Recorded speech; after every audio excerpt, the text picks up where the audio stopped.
Պարոն Օհանյան, ինչ վիճակ է ձեզ մոտ, մենք գիշերը շատ ուշ ժամի տեսանք տեսանյութը, որ մի աղջիկ էր, մի օգտատեր էր հրապարակել Facebook-ում, հիմա ինչ վիճակ է, հաջողել եմ կրակը մարել, թե ոչ ճամբարակում։ Մասամբ էլի։ Մասամբ։ Հա, Երևանում եմ, ես համաժողովին եմ եկել մասնակցելու։ Ինչ համաժողով է։ Պետական կառավարման մարմինների Լավ, պետական կառավարման մարմինները ինչի չհաջողեցին ավելի շուտ մարել կրակը։ Աղջիկը գրել էր եւ պաշտոնապես էլ հաղորդվեց, որ ժամը 11-ից 3 առավոտյան է կրակը։ Ռելեֆ այնպիսին է, որ տեխնիկա բան չի կարա, էլի մոտենա, մարդկային ձեռքի ուժ ալարի։ Կներեք, էլի զանգում են։ Մի արագ մի բան էլ ասեմ, ինձ ասեցին, որ առավոտյան մեծ մասը մարել է, որտեղ խոթարկում ասեիք, պարոն Օհանյան, ամեն դեպքում հիմնական մասը արդեն կարողացել են մարել։ Այո։ Հրդեհը չի հասել Դիլիջան, ինչպես շատերն են պնդում։ Չէ։ Իսկ երբ են ժամանել փրկարարները, ՆԳՆ-ից հաղորդում են։ Ես տեղում չեմ եղել, ես մեկ օր ես Երևանում եմ, այդ դեպքի հետ կապված տեղում չեմ եղել, ավելի շատ հեռախոսային է, էլի մատեն։ Իսկ վնասներ ամեն դեպքում շատ կան, թե անկախ նրանից հիմա անտառներին փեշերով էլ անցել, բացառոտավայր էր, էլի դրա հետ բուսական կենդանական աշխարհել է վնասում, իհարկե վնաս կրվում է։ Հասկացա։ Կտակ ինձ համայնքապետի համարը, եթե դեմ չեք, SMS անեք, ես զանգեմ, հա։ Սյուզի ջան, մի փորձել ինքն էլ է այստեղ Երևանում է։ Ոնց, այսինքն արտակարգ իրավիճակ է ինքը Երևանում, հա։ Դե արտակարգ իրավիճակի ես համաժողովին է, տենց։ Ինչ կապ ունի։ Այսինքն ավելի հարմար էր այստեղ լինել, քան այնտեղ։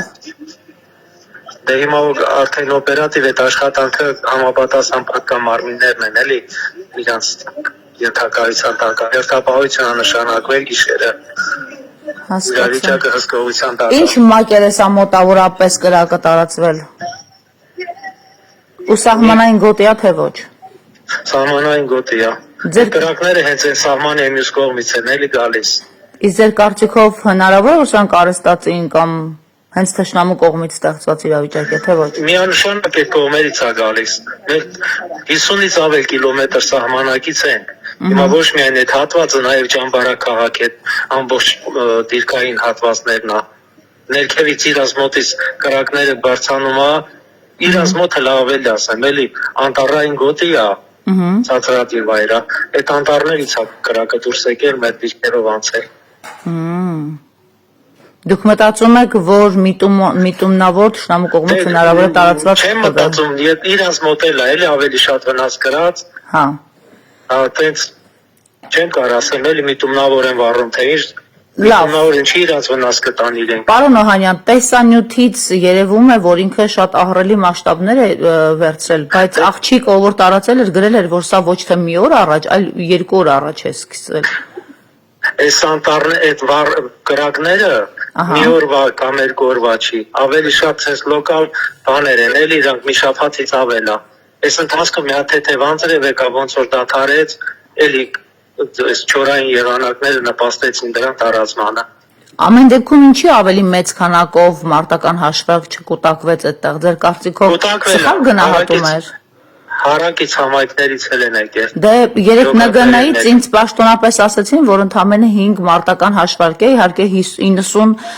փրկարարներով, բայց ձեր կարծիքով ինքը նվազ ռեսուրս չէր, թեև սա մասնագիտական ոլորտ է, բայց ամեն դեպքում զուտ աչքով տեսանելի։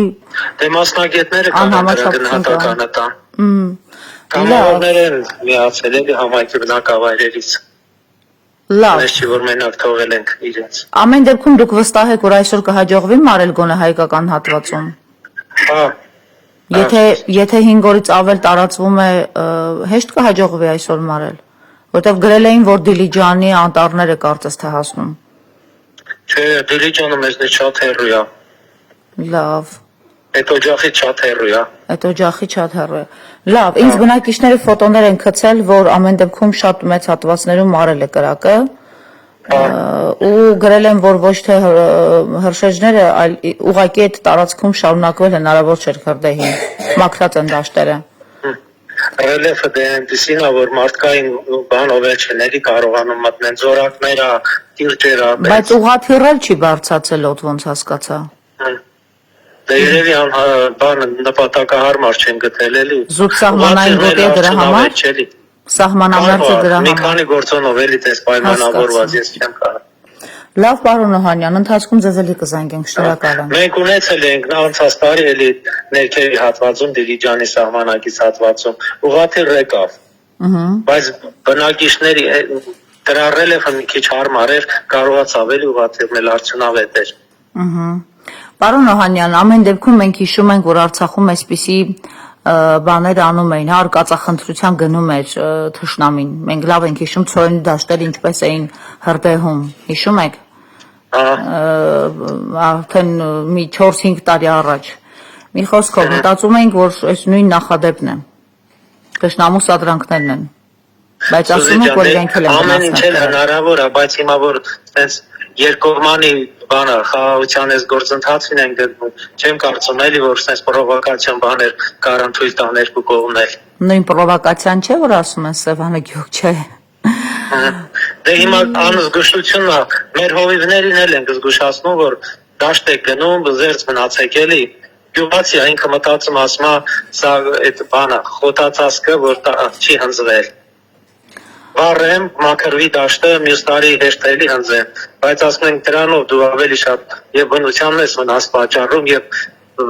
ընդհանուր առմամբ նաեւ քո հողամասի բերկատվության հետ կապված նաեւ հարցեր ա։ Էլ չեմ ասում կենթանական այդ աշխարհը որ վերանում է։